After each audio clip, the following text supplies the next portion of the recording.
É muito difícil esse corre. Como é que foi esse corre desde criancinha pra É você? o que mais tem, cara, eu acho. É o que mais tem. É cara bom de bola, mas que não teve oportunidade, cara. Porque a maior parte, né, a maioria dos jogadores da molecada que vira jogador, a maioria sai da periferia, né? E é lá na periferia que tá as joias, né? E essas joias precisam ser lapidadas, né? Lapidadas de que forma? Com oportunidade. A oportunidade não chega para todos. Sim. Ou quase não chega a oportunidade lá. Eu falo porque eu saí da periferia, né? Eu nasci e cresci na zona leste de São Paulo. Qual que é? Eu sou de São Miguel. São Miguel. Ah, da hora. Eu nasci lá, cresci lá. E a oportunidade que apareceu para mim com 9 anos de idade foi a escolinha Pequenos do Jockey, que minha mãe trabalhava lá perto e conheceu um diretor. Da Lusa, né? Ela trabalhava perto da Portuguesa e em um dos serviços do trabalho que ela teve, e trabalhou perto do Pequenos do Jockey também. Então ela ficou sabendo, através de um diretor Pequenos do Jockey, que a escolinha já começava com 9 anos. E aí quando eu completei 9 anos, ela me levou no Pequenos do Jockey. Mas com 9 anos você já tinha desenvolto? Eu já tava na rua já, eu já tava ralando o joelho, eu já tava arrancando o tampão do dedo, porque não tinha chuteira, né, para jogar na época. Não tinha condições também. Então na rua o pessoal já me olhava e falava, pô, esse neguinho aí é embaçado, ele é diferente, ele é diferente. E nessa época minha mãe sempre atenta, assim, ela ouvia muito o pessoal falar. E ela via também dentro de casa também a minha vontade de jogar, né? De jogar bola. Eu não largava a bola, era bola de manhã até a noite. Então ela viu que eu gostava e me levou pra escolinha. E aí eu comecei, foda, cara. E o legal da escolinha, assim, até relatar, né? O Igão perguntou como foi o meu começo. É que a escolinha Pequenos do Jockey era uma escolinha que você tinha que pagar para jogar nela, né? Pequenos do Jockey você tinha que pagar uma mensalidade. Mas eu não tinha condições. E aí a minha mãe falou com o presidente, seu Guimarães, e ele deixou eu jogar como carente. Falou, não, poxa, o menino tem talento. A única coisa que eu vou exigir dele é que ele chegue aqui com a nota, na época era nota ruim, era vermelho, e boa era azul. A única coisa que eu peço é que ele chegue aqui pra jogar com nota azul. Ele vai ter que ter nota azul, porque senão vai ser difícil manter ele aqui. Eu abro mão da mensalidade, mas ele vai ter que estudar. E isso foi o legal disso, foi que ele me deu a oportunidade e ao mesmo tempo me despertou pro estudo. Por mais que quando era moleque, eu não gostava muito de estudar, eu era muito chegado. Mas você estudou porque você tinha que jogar bola. Foi um incentivo, aquilo ali foi um incentivo, e minha mãe me cobrava. O dia que eu não queria estudar para prova ou fazer lição de casa, ela falava, você não vai fazer? Então, fim de semana você não vai jogar no Pequenos do Jockey. Aí eu corria, fazia minha lição, terminava, mostrava para ela, e isso me incentivou, né? Isso foi muito legal. Que da hora, então, mano. Que legal essa atitude do seu Guimarães. Do seu Guimarães, porque, pô... Não, seu Guimarães, Igão, mítico, o cara foi um pai pra mim, cara. Um pai que eu tive pai, mas meu pai na minha adolescência saiu de casa. Mas seu Guimarães foi um pai em qual sentido? No sentido de abrir as portas dentro do Pequenos do Jockey, e foi um pai também porque, pô, meu pai saiu de casa, minha mãe tinha que trabalhar em 2 empregos e 5 filhos. Nossa. Eu tinha que treinar no sábado para jogar no domingo. Minha mãe até arrumava o dinheiro ali da condução, porque eu tinha que tomar 2 ônibus e o metrô, tinha que atravessar a cidade. 2 horas de travessia. Eu tinha que sair da Zona Leste para ir lá pro Morumbi. Então era 2 ônibus do metrô, baldeação, descia na Sé, Angabaú, subia Parque Dom Pedro, caralho, e pegava o ônibus pra cair no Jardim Colombo. Então você saía muito cedo? Eu saía muito cedo de sábado, só que sábado eu ia treinar, no domingo eu tinha que jogar. E como que eu voltava pra jogar no domingo, sendo que só tinha o dinheiro do sábado? E aí? Seu Guimarães me levava pra dormir na casa dele. Caralho. Vários fins de semana eu fui dormir na casa do seu Guimarães, só que o grande problema não é nem esse. O grande problema é que, de tanto eu dormir na casa do seu Guimarães, me apelidaram de Neguinho Mijão, porque eu mijava na cama na época. Caralho, ele liberava a casa deles e você mijava lá, mano. Mijava porque, mano, imagina, 10, 11, 12 anos, eu mijei até os 12. Você mijou até Mano, eu não era muito de não mijar. Era de mijar na cama. Mas por que você Eu era mijo até safado? hoje. Você sabia que você tava fazendo merda, mas você mijava. Então, eu mijava na cama porque eu dormia na minha casa. Por que que eu descobri que eu mijava na cama? Porque na minha casa a gente dormia numa beliche 3 irmãos. Imagina você dormindo com 3 irmãos. Tá quentinho, a cama tá quentinha. Sim. E na hora de você fazer o xixi, você acha que você quer ir pro banheiro? Quer não. Você vai mijar na cama, tá quentinho. Mano. Aí eu mijei até os 12, velho. Só que... É preguiça mesmo, mano. O cara mijava de preguiça. Ah, não, vai ficar melhor. Vai ficar melhor, vai ficar quentinho. Só que o ruim, velho, é que quando o seu Guimarães me convidava pra ir dormir na casa dele, pra mim era um alívio, porque, poxa, se ele não me convida, eu não ia pro jogo. Só que ao mesmo tempo, pra mim era complicado, porque... Cara, eu não conseguia parar de mijar. E eu mijava não colocou um plástico? Não. Você já pedi ajuda, gente. Vamos colocar um plástico aí pra me ajudar, que eu tenho uma mania de mijar. Eu percebi que depois a esposa do seu Guimarães, ela começou a colocar plástico. Quando eu percebi isso. Só que o ruim pra mim é, imagina ser molequinho, pô, os moleques te chamando. Zoa, né? Ó o mijão. Zoa. Ó o mijão tá chegando. Aí fiquei com o apelido de mijão. Bom apelido. Mas aí você ficou quanto tempo nessa escolinha pra você começar a galgar outros lugares? Então, o Pequenos do Jockey, você, na minha época, entrava com 9 para 10 e você podia jogar lá só até os 14.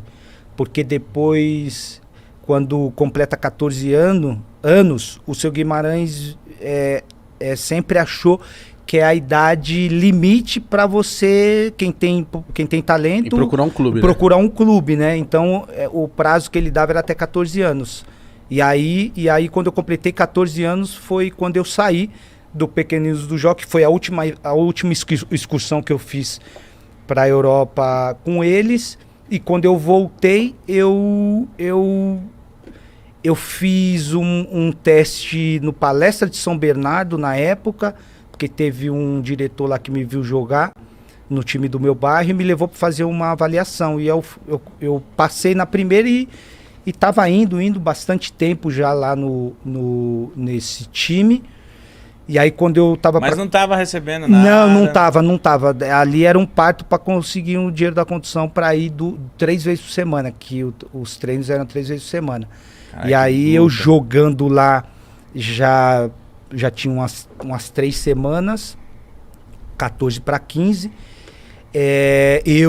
Foi quando aconteceu uma fatalidade em casa, na minha família, né? Foi quando eu perdi a minha irmã mais velha, braço direito da minha mãe, e a Rejane, né? E aí quando ela faleceu, nessa época eu tinha 14 para 15, saindo do Pequeninos e tentando um time de formação ali, que era o Palestra de São Bernardo. Foi bem nesse período que eu desisti. Foi quando eu desisti de querer jogar. Foi quando a minha irmã faleceu e eu cheguei na minha mãe, porque ela era o braço direito, ela que trazia o sustento dentro de casa, éramos em 5. E eu falei para minha mãe que eu já estava indo já 3 semanas e os caras não me federavam, não tinha... Ela era a Rejane que dava o dinheiro da condução. E aí, quando a gente perdeu ela, eu falei pra minha mãe, eu não quero mais, eu vou parar, eu vou trabalhar, porque eu não tinha nem a presença do meu pai mais. Meu pai já tinha saído uns meses atrás de casa, aí a minha mãe trabalhando em 2 empregos, e o falecimento da minha irmã, e aí eu fui procurar emprego. Aí eu fiquei uns 6 meses trabalhando, sem jogar, e eu já tinha um emprego, pô. Eu jogava de fim de semana num time...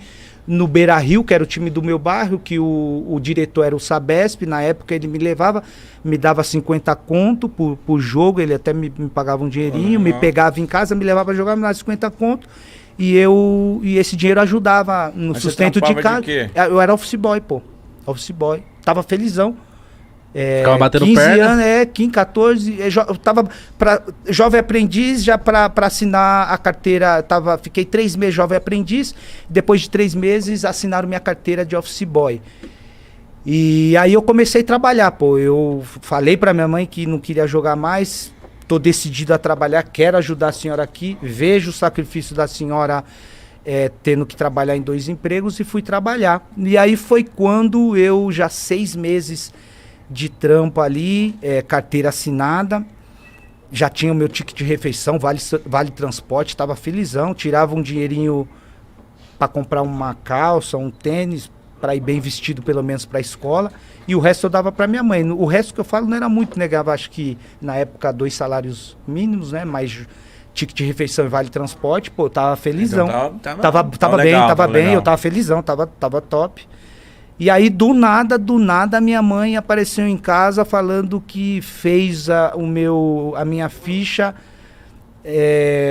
o meu cadastro, né? A ficha na Portuguesa, na peneira que ia ter na Portuguesa e na peneira sua que ia mãe é ter no muito Corinthians. zica. Que da hora, ela, mesmo assim ela não desistiu do sonho. Ela sabia que ele no fundo ele queria. Vocês não sabem, ela fez isso e aí eu questionei ela, eu falei, mãe, você tá louca, eu tô felizão aqui no meu trabalho, eu não vou, 2 salários mínimos?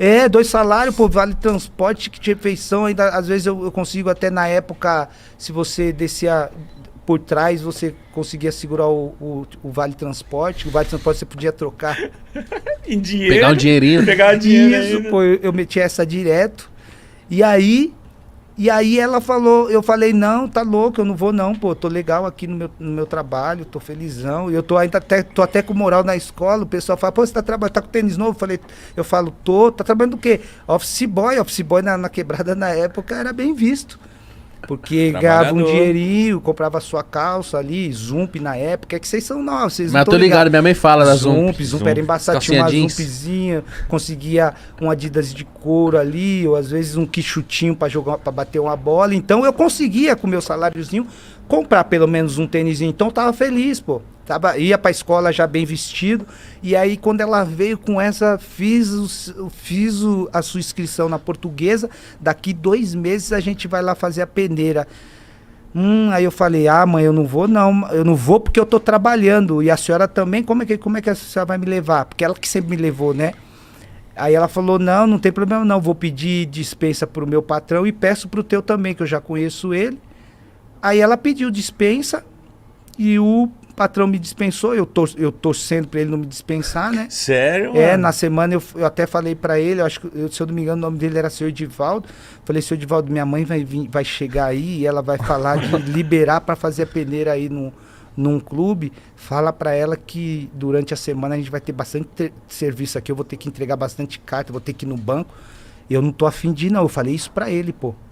Só que aí eu não sei qual foi a artimanha dela que ela falou com ele e aí ele acabou Talvez me ela liberando. sabia que você ia conversar com ele. Pode ser. Aí ele acabou me liberando. Aí quando ele me liberou, eu falei, agora não tem jeito, vou ter que ir.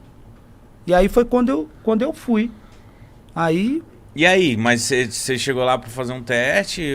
Não era nem teste, não. Era peneira, Era né? peneira, mano. Quanto... Teste é indicação. Alguém te indica, você vai e faz teste no time da tua categoria, da tua idade. Peneira, você faz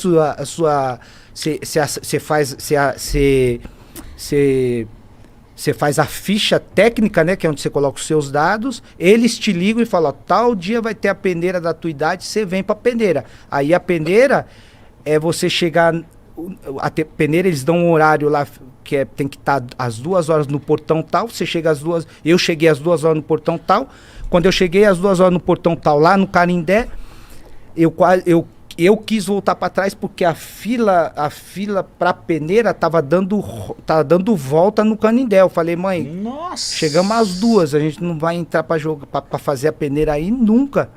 E outra, eu falei para ela, eu tô sem almoçar, como é que a gente vai fazer peneira aí ainda porque sem almoçar? Porque eu vou correr no sol. A bichinha abriu a bolsa dela e falou, não, a questão de comida não é o problema, não. Eu fiz um pão com mortandela, te trouxe um teu pãozinho com mortandela. Ah, sua mãe é muito foda. Me deu pão com mortandela, comi o pão com mortandela, desenrolou um suco lá. Tomei o suco, pão com mortandela e fui pra fila. Quando abri o portão, corri pra fila da minha posição gigantesca. Qual que era a sua posição na época? Meia. Eu lembro que as 2 filas maiores era meia e atacante. Então, sempre é. Sempre é. Ninguém quer ser zagueiro lateral, não, volante. Volante ou goleiro. Aí quando eu vi essas 2 filas que eram as maiores, e aí minha mãe me deu pão com mortandela. Eu falei, não, então a gente vai ter que fazer essa peneira aí. Aí eu fui pra fila. Quando eu cheguei na fila, a fila da minha posição gigantesca. Aí eu comecei a olhar para as filas menores. Eu falei, mano, vou entrar em alguma dessas filas menores. As filas era quem eram os primeiros, lateral, esquerdo, direito, entrava pro campo, dividia os times e ia jogando. Então a fila era por posição. Aí eu comecei a olhar para as filas. A fila menor era goleiro. Aí eu olhei pros 3, 4 meninos goleiros lá. Eu falei, mano, os moleques gigantes. Eu tenho até medo de quando eu jogo bola 3 dentro, 3 fora, quando a gente jogava na rua, os caras soltavam a bica, eu tinha medo de pegar, porque o goleiro não dá pra mim. Vou na lateral direita, que era menorzinha. Aí eu falei, putz, lateral direito, mano. Pé invertido. Pézão direito eu só uso pra subir no busão, só no ônibus. Pra chutar eu só uso a esquerda, direito não vai dar certo. Fui pra zagueiro, zagueiro central, posição dos dois zagueiros, zagueiro pé canhoto com o pé destro, mano, os moleques gigantes, tudo fortão, falei, mano, não vai dar pra mim não, volante forte também. Aí eu olhei pra outra, pra posição seguinte, lateral esquerdo, eu falei, mano, lateral esquerdo, a fila tá pequena, eu sou canhoto, vou na lateral, e fui, pô, fui entrar 7 horas da noite pra fazer a peneira, na lateral, eu fui assim mesmo, cheguei lá pra jogar, o treinador acho que já estava bem cansado, né? Desde meio-dia lá. Quando eu entrei para jogar, deu 10 minutos, ele apitou. Todo mundo correndo atrás da bola, porque você não guarda a posição, você quer fazer gol, você quer dar uma assistência. Você quer se aparecer. Você quer se aparecer. Então, para aparecer, você tem que correr atrás da bola. Lembro que nem na bola eu quase toquei. Terminou, ele juntou a molecada, que éramos os últimos, e falou, ó, de vocês que jogaram aqui, o único que foi aprovado foi você. Aí apontou assim na minha direção, né? Eu até levantei o braço. Aí ele fez assim, não é você não, é o menino aí do lado. Era o menino do meu lado, apontou qual o teu nome, pegou o nome, idade, pá. Não, você vem daqui 2 meses, daqui 1 semana.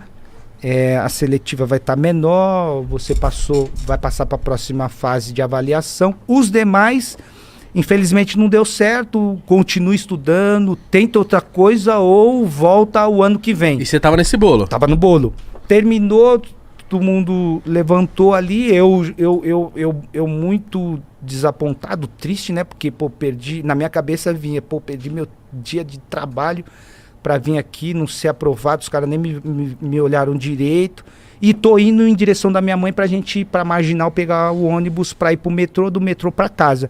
Aí eu tô triste falando com ela e quando eu fui falar pra ela, pô, mãe, tá vendo? Eu falei pra senhora que não era pra gente vir, pô, eu já tinha falado, o cara nem me viu, eu conversando com ela, eu olho pro lado e ela já não tá mais do meu lado. Aí eu procuro ela, olho pra trás, tá ela e mais 2 mães de longe, assim, eu escutei elas questionando o treinador. Poxa, a gente faltou no nosso trabalho, meu filho até trabalha, pedi dispensa para chegar aqui, vocês darem 10 minutos. Isso não é justo. O senhor foi muito mal no critério de avaliação, não sei o quê, eu escutando isso. E aí ela parou de falar, eu de longe eu vi que ele estava anotando na prancheta dele lá. Aí ela veio na minha direção pra gente ir pro ponto. Eu falei, mãe, que a senhora foi falar com o treinador? Falei, não é justo, poxa, a gente tá aqui desde do meio-dia, abriram o portão, ficamos nessa fila aí, deram 10 minutos pra você, não sei o que. Eu fui falar isso pra ele, mas ele anotou o teu nome. Quarta-feira você vai voltar. Olha, mano. Foi, mano. Quarta-feira você vai voltar e a seletiva vai ser menor, você vai ter mais tempo pra eles te avaliarem. E eu vou falar de novo com o seu patrão. Olha. Aí foi assim, mano. E aí ela falou de novo com o meu patrão, ele me liberou e eu fui de novo. Lateral esquerdo de novo. Aí eu fui como meia, porque já tinha menos garotos, né? Não era aquela quantidade enorme, já era menos, né?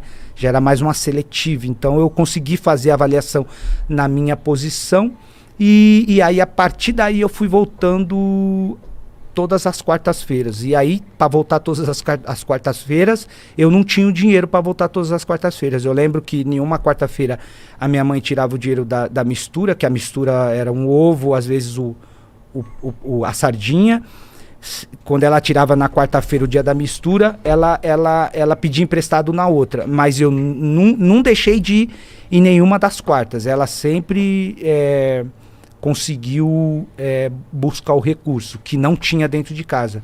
Então eu costumo dizer que a minha mãe, ela mesmo sem ela saber, ela foi uma empreendedora dentro de casa. Ela investiu em uma empresa que para muitos não tinha futuro. Ou, para muitos, uma empresa que ninguém tinha a garantia que ia dar certo, nem ela. Mas ela investiu o que ela tinha, o mínimo que ela tinha. E o mínimo era a mistura a um dinheiro emprestado. E quando eu falo dela, eu sempre falo que mesmo que no processo da nossa caminhada, sempre vai acontecer situações que vão fazer a gente desanimar, retroceder ou fazer o que eu fiz, enterrar o meu sonho. Mas sempre no meio desse processo vai ter alguém que vai nos incentivar, vai ter alguém que vai nos estimular, vai ter alguém que vai falar para você, tenta de novo, vai mais uma quarta. E eu sei que eu estou falando isso aqui e vocês chegaram, hoje vocês têm o podcast de vocês, o Podpah de vocês. Quando vocês começaram, eu tenho certeza que muita gente não botou fé. O apoio foi poucas pessoas que apoiaram. Sim. Sabe por quê? Porque todo começo de um projeto que venha a ser lançado, todo projeto precisa de um investimento. E eu sei que no começo não tinha investimento. Vocês tiveram que se virar nos 30 para chegar aqui hoje. Mas vocês chegam aqui hoje estourando, mas ninguém sabe o corre por trás.